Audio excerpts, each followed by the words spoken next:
Welcome. In this video, Chapter 10.75, Continuum Turbulence, of Girls Frontline will be summarized. Throughout the video, there will be spoilers for the story of Girls Frontline. If you don't want to be spoiled, please go and play the game. 22 hours before the collapsed fluid bombs detonated, chaos began to unfold. Communication was filled with static as the question, "Are you still alive?" was repeatedly directed at Sop. Gradually regaining consciousness, she found herself alone, unable to detect anyone's signal. Memories of a military betrayal surfaced, recalling how they opened fire on her unit. Amidst the confusion, a mysterious voice informed her that she had been betrayed. Struggling with the damaged state of her body, Sop realized the reactivation signal was being hacked. The system requested her to proceed to a repair unit, warning that illegal reactivation would degrade her part's lifespan. Unable to move, she accepted the forced reactivation despite the risks. As her simulated neurons awakened, an intense wave of sensory feedback overwhelmed her. As the reactivation succeeded, she heard a familiar voice, suspecting it to be M16, who confirmed her presence. However, Sop noticed that M16's signal identification was red, indicating signal. Despite her confusion and distrust, M16 urged her to follow the marked coordinates on her map. Sop was left to decide whether to trust M16, now seemingly aligned with Sangva's Ferry. With great difficulty, Sop drags herself to the indicated location, using her one remaining arm. M16 instructs her to perform a self-diagnostic, revealing severe damage and combat capability reduced to 10%. M16 further urges Sop, known for her high parts modularity, to repair herself using parts from SF units, emphasizing the chance to save M4. Despite mistrusting M16's alignment with SF, Sop understands their core order to protect M4 at all costs and begins repairing herself with parts from the battlefield. Sop struggles to align a new arm and screams in pain as she reattaches it, determined to continue fighting. She questions M16's allegiance, but M16 insists the mission's priority is saving M4. Sop finds M4 in a safe house, her neural cloud in stress mode, and rejection connections. M16 explains that M4 is saved, but in a fragile state, and urges Sop not to move her. Despite doubts and feeling abandoned, Sop decides to trust M16 one last time and proceeds to carry out her orders. Eventually, Sop picks up Aro's body and collapses in the rain. She rips out Aro's neural core, determined to save her friend. M16 warns that leaving her will sever their connection, but Sop decides to find the commander and return to Griffin. She acknowledges the uncertainty of the future, but resolves to survive. In a moment of reflection, Sop cherishes the chance M16 gave her, vowing to live on even if she is the last one left. With renewed determination, she leaves the safe house, disappearing into the pouring rain. After a long silence, Sop realizes she needs an auxiliary power supply to revive RO. She decides to search for a Griffin warehouse, confident that the military wouldn't have taken the supplies. Finding a resupply point on her map, she cautiously plans to avoid SF units and destroy any that spot her. Her determination drives her forward, hoping to wake up RO soon. Sop successfully infiltrates the Griffin resupply point but finds it abandoned with no signs of a fight, suggesting an emergency withdrawal. She notices fresh footprints and contemplates chasing the others, but decides to inspect the warehouse. The door is ajar, and inside she finds it empty except for footprints in the mud, indicating that Diner Gate looted the supplies. Realizing the SF units have taken everything to a nearby resupply point, she prepares to follow the trail, driven by her commitment to her friend RO. Sop decides to sneak into the SF reserve post to steal the auxiliary power supply for RO. She finds the supply, but is interrupted by an explosion and Scarecrow. Scarecrow taunts Sop, reminding her of her fallen friend and questioning her motivations. Determined to avenge her friends and survive, Sop braces for a battle against Scarecrow, aware of the high stakes and her precarious situation. After the battle, Sop finally defeats Scarecrow but is left severely weakened. Scarecrow taunts about Sop's motivations and the fate of her friends linger, casting doubt and adding to the emotional toll. Despite her injuries and the psychological strain, Sop remains resolute, knowing she must carry on for the sake of her fallen comrades and her own survival. CX4 reflects on why she joined Griffin, lamenting her decision as she faces imminent danger from Scarecrow and SF forces. She had hoped to protect herself and avoid being bullied, but now she finds herself in a dire situation, regretting not choosing a safer civilian path. Despite these regrets, she acknowledges that her involvement with Griffin allowed her to help many people, even though it led her to this perilous moment. Amidst the chaos, Sop arrives, providing much-needed support and revealing herself as a member of Griffin's elite AR team. Her unexpected presence and combat prowess boosts CX4's morale. Sop's intervention not only saves CX4, but also reinforces the remaining Griffin forces' resolve. As the battle rages on, Sop takes charge, devising a strategy to counter the overwhelming SF reinforcements. As they fortify their defenses, CX4 and Sop share a moment of mutual respect and understanding. CX4 expresses her doubts about their existence as dolls and the burden of memories and identity. Sop, despite her own insecurities, encourages CX4 to stay strong and focused. When they face a new threat from the military, Sop reassures CX4 of her trust and prepares to lead them through to the next phase of their struggle. Sop approaches Scarecrow to propose a bargain amidst the chaos. Despite Scarecrow's initial distrust, Sop insists she only wants one Griffin auxiliary power supply, offering to retrieve it unarmed. Scarecrow remains skeptical, but ultimately agrees to the deal. Sop assures her that she can accomplish this task before the military units arrive, with CX4 and a few selected T-Dolls providing support. As Sop arrives unarmed, Scarecrow's skepticism turns to reluctant acceptance, and she orders a diner gate to deliver the requested backup's power supply. After confirming its authenticity, Sop taunts Scarecrow, warning her of the military's pursuit and expressing a twisted form of gratitude. Scarecrow dismisses Sop's concerns and begins her withdrawal, leaving Sop to return to her team. With the power supply secured, Sop rushes back to her allies, who are being surrounded by military units. CX4 informs her that the only escape routes lead through SF territory. Determined to save her team, Sop promises to devise a plan using maps and strategies left by M4 and the commander. She acknowledges the peril but finds a grim understanding in the chaotic battlefield, echoing M16's earlier sentiments. Sop returns to her team with a plan to evade the military and reach a base through SF territory. She explains that the military's primary target is now SF, and she intends to use SF signal to draw the military's fire away from her team. Despite CX4's concerns about the dangers of SF defensive installations and the uncertainty of their route after reaching the base, Sop reassures them that this is their best option and encourages them to proceed cautiously. As they make their way, Sop supports her team via comms, ensuring they avoid military units while letting SF units pass. Sop circles back quickly after scouting alone and reunites with her team. CX4 and the others express surprise at the effectiveness of this tactic, which Sop found in the Griffin database.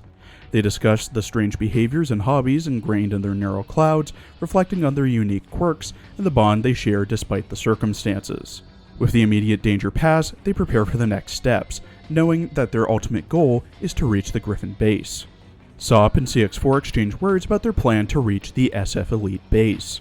Scarecrow contacts them and offers to provide the detection ranges of SF units along their route, which could help them avoid unnecessary fights. Despite their skepticism, they decide to trust Scarecrow's information and proceed cautiously towards their destination. Along the way, Sop grapples with the weight of leadership and the pressure of making decisions that could affect the lives of her team members. As they near their former command post, the team successfully avoid combat with SF forces, thanks to Scarecrow's intel. However, upon arrival, they find no resources or clues about their missing commander. The team is demoralized, but Sop encourages them to stay positive, suggesting that the absence of bodies means that their allies may still be alive. They take a moment to rest and regroup, contemplating the next steps and challenges that lie ahead, including potentially navigating through a military outpost. During this moment of reflection, Sop remembers their mission's true purpose, to find a safe place to revive their fallen teammate, RO. She retrieves RO's core and prepares to awaken her neural cloud using an auxiliary power supply and a key item she had acquired. Sop instructs CX4 to stand guard while she performs the delicate operation, emphasizing the importance of the results over the dangers involved.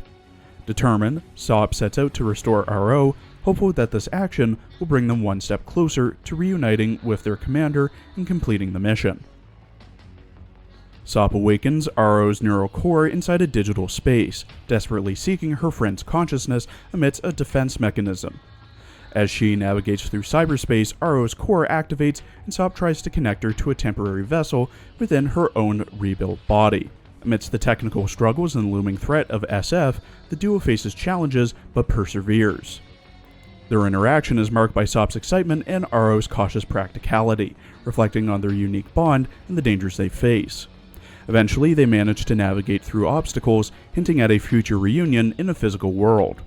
Yet, just as they make progress, Sop abruptly wakes in a different setting, leaving RO's fate uncertain.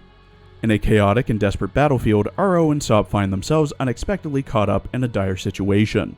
Sop, normally composed, is seen grappling with the fallout of their actions involving a diner gate, which has left RO trapped in a vessel that neither of them fully comprehends. RO, feeling frustrated and trapped, confronts Sop about her predicament, highlighting the challenges of their makeshift arrangement. Sop, grappling with the guilt but trying to maintain composure, explains the desperate actions and attempts to salvage the situation. As they struggle to make sense of their predicament and await reinforcements that may never arrive, their exchanges with CX-4 reveals a mix of fear, camaraderie, and shared determination to face whatever comes next together.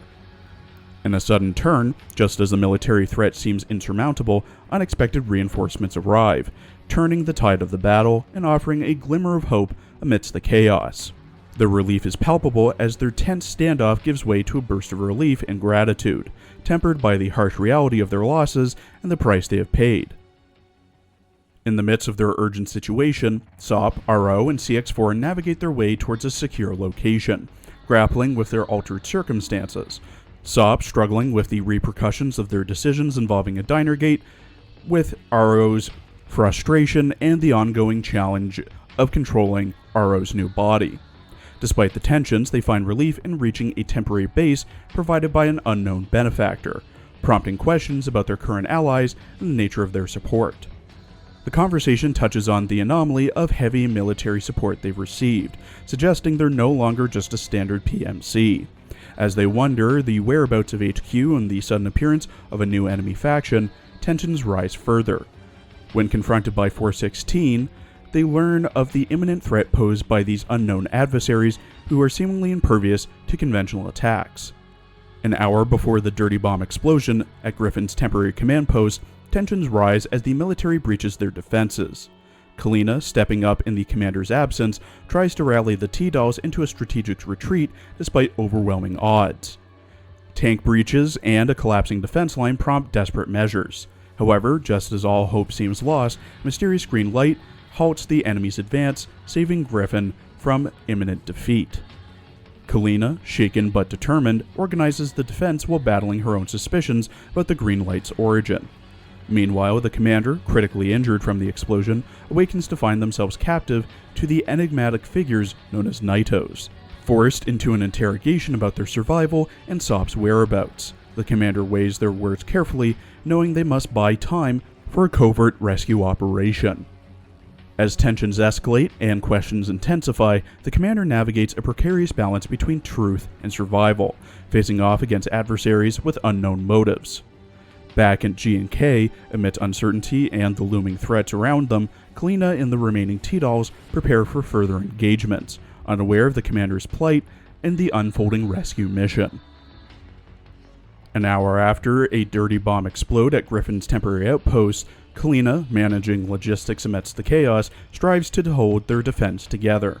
With G&K forces withdrawing and communications disrupted, Kalina coordinates with T-Dolls like Thompson and 9A91, struggling to patch up defenses against unknown attackers. Thompson and Kalina discuss the dire situation, acknowledging the overwhelming odds and lack of intel on their assailants. They manage logistics amidst damaged circuits and dwindling supplies, trying to keep morale up despite mounting casualties. Kalina receives urgent requests for aid, such as from UMP-45, critically damaged and reluctant to undergo a neural transplant due to crucial data within her current body. 416 arrives with G11, seeking Kalina's help in saving 45. Despite tensions within their ranks and the relentless enemy assault, Kalina navigates the chaos, working to repair damaged T-dolls and coordinate a last-ditch defense effort. In the Griffin repair room, tensions run high as 9 urgently seeks solutions for 45's critical condition. With Deer remotely conducting emergency maintenance, the discussion reveals the precarious state of their temporary base amidst ongoing conflict and contamination. Transporting 45 to a safer, more advanced facility becomes imperative, though fraught with logistical and security challenges. 416 emphasizes the need to hold the line against the advancing enemies, even as doubts about imminent reinforcements linger.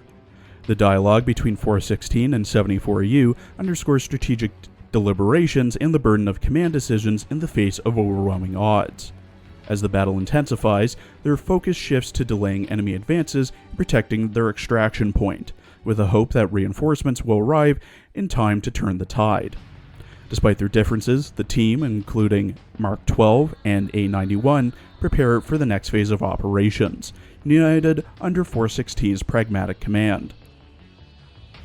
416 decides to join G&K's rescue mission, declaring her desire to act independently and follow her own decisions.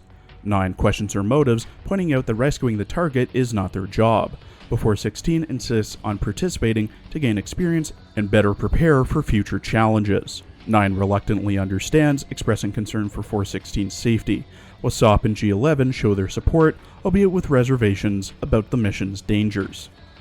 Meanwhile, the commander undergoes a harrowing interrogation by the Nidos, who use a truth serum to extract information. Despite the serum's effects, the commander strives to withhold crucial details about the mission and the whereabouts of Angie, a former commander. In a desperate attempt to protect the mission's secrets, the commander concocts believable falsehoods, hoping to buy time for 416 and the others to complete their objectives and ensuring the success of their perilous mission. It takes Angie 2 minutes to regain consciousness. She spent 10 minutes groveling on the ground, crawling on all fours, leaning against cover, and administering feeble first aid on herself. Though it wasn't much, it was better than nothing. After a minute of pondering, she tried to figure out if she was alive or dead. 10 seconds later, she concluded she was alive, but wouldn't be for long. Coughing weakly, Angie found her body wasn't working properly. She attempted to reach out to M4 and 12 through her communicator, asking about their situation and whether they had intercepted the mastermind. Only static responded, the radiation saturating the area, rendering her comms useless. With great difficulty, she shoved her communicator into her pocket and knew she must get out of there, but doubted her body's ability to handle a fight. She avoided looking at her reflection, surmising from her hands that she must look monstrous.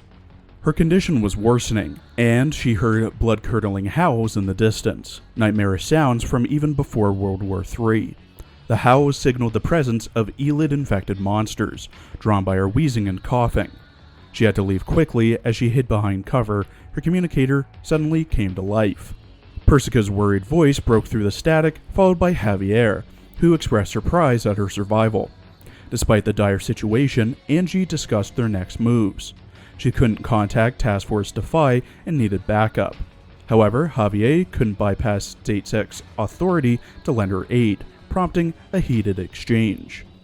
Amid the grim conversation, Angie's condition and the situation's severity became evident.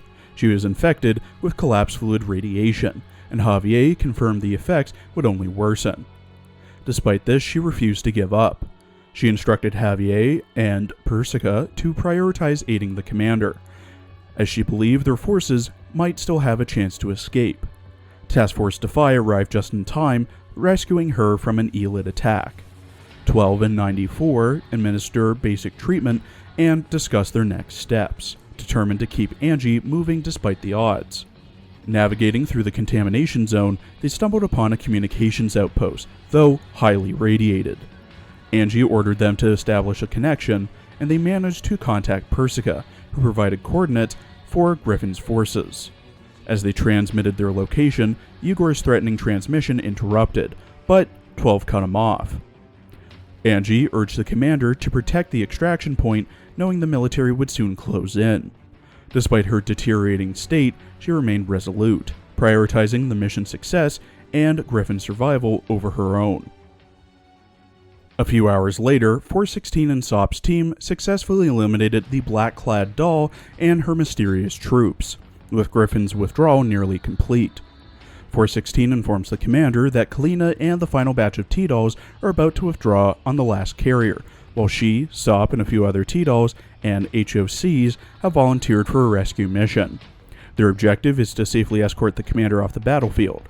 However, the commander reveals that their priority should be rescuing Angie instead, who is alive but in grave danger. 416 expresses her understanding and readiness to designate Angie as their priority target, despite her initial hopes of rescuing the commander. She then briefs 9 about the plan, and rescue mission commences 10 minutes later. As 416 and Sop lead their team to rescue Angie, they are briefed on the information the commander obtained from Angie before the dirty bomb went off.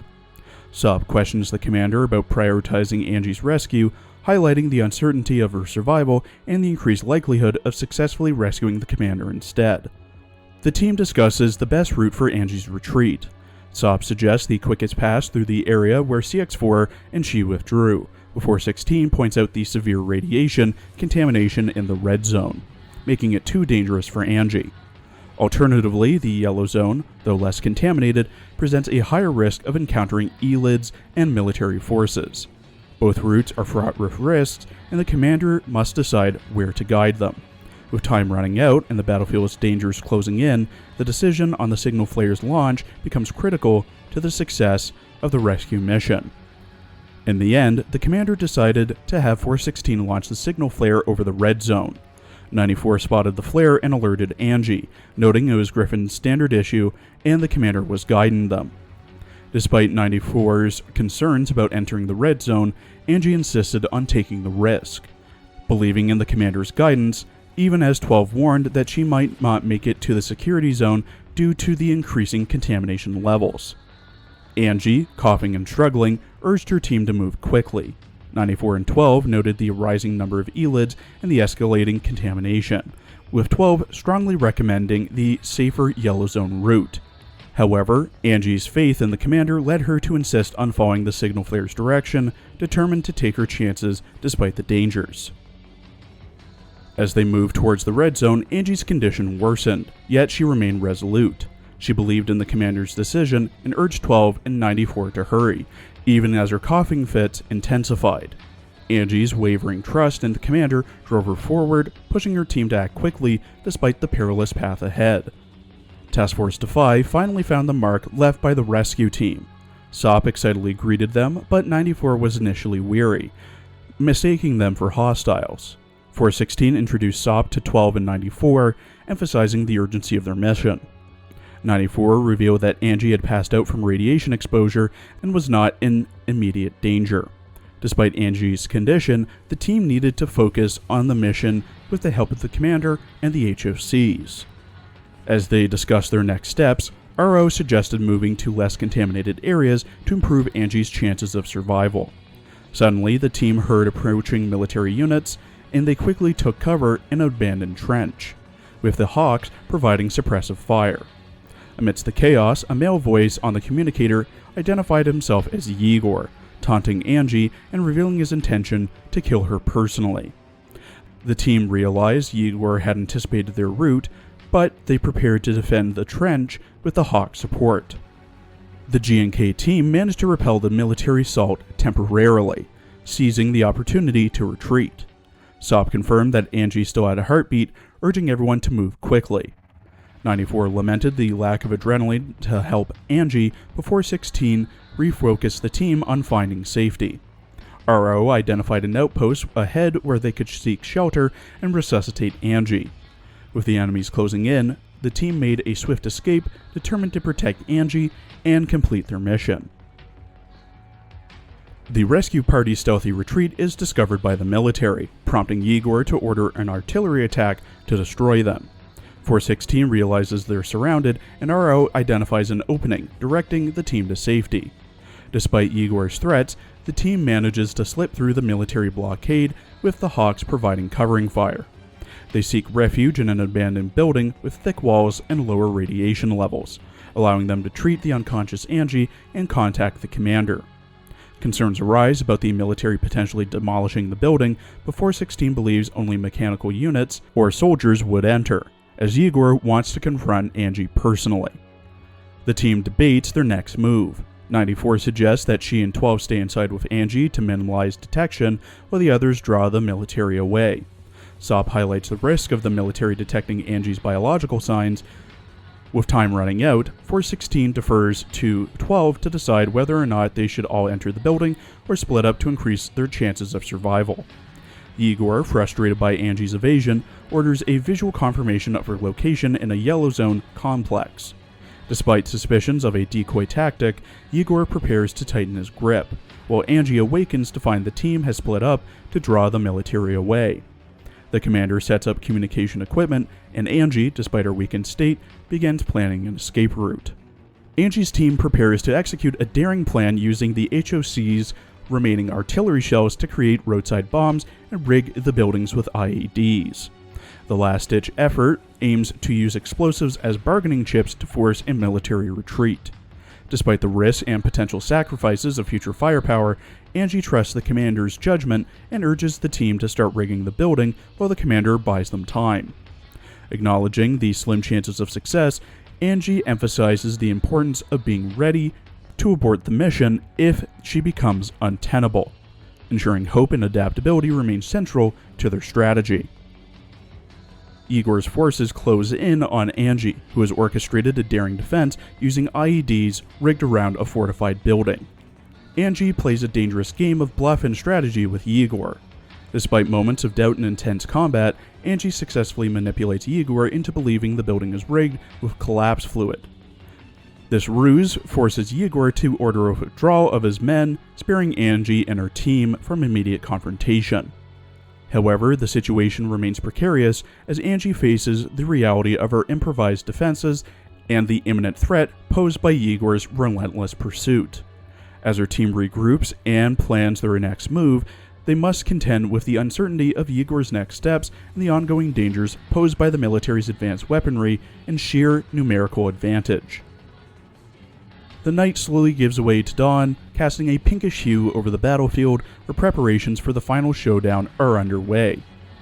Angie confronts the revelation of new enemies, catching her off guard despite the intensity of their mission thus far. 416 justifies their lack of prior intel, stressing the mission's focus up to that point. Despite the uncertainty, Angie begins to formulate a plan based on the enemy's characteristics, preparing her team for what lies ahead. As the battle unfolds, the gravity of the situation becomes clear. The enemies have a singular objective, capturing the commander. Determined not to let this happen, Angie rallies her troops to break through the enemy lines and extract the commander from the safe house. In the aftermath of decisive actions taken against formidable adversaries, a somber reflection ensues. Despite noble intentions, crossing moral lines to thwart threats weighs heavily. Echoes of Eastern wisdom caution against precipitous actions that risk escalating strife amidst fragile alliances. Amidst the turmoil, questions linger about the committee's silence and the hastening of international agreements. The specter of Pandora's box looms large, unleashing enmity and suspicion as new afflictions upon the world's stage. Amidst this backdrop, aspirations to be a guiding light in a transformed world seem precarious in the face of enduring animosity. Tensions escalate further as voices discuss the consequences of alignment and ideological approval. Amidst calls for patience and contemplation, a pivotal moment arrives where clarity and resolution are sought. Amidst uncertainty, resolve strengthens to confront whatever truths emerge, with bonds of trust and belief in allies becoming the sole anchors in a turbulent future. Thank you for watching. Please follow my Twitter and Blue Sky for updates, and please check out my other Arknights and Azure Lane videos as well.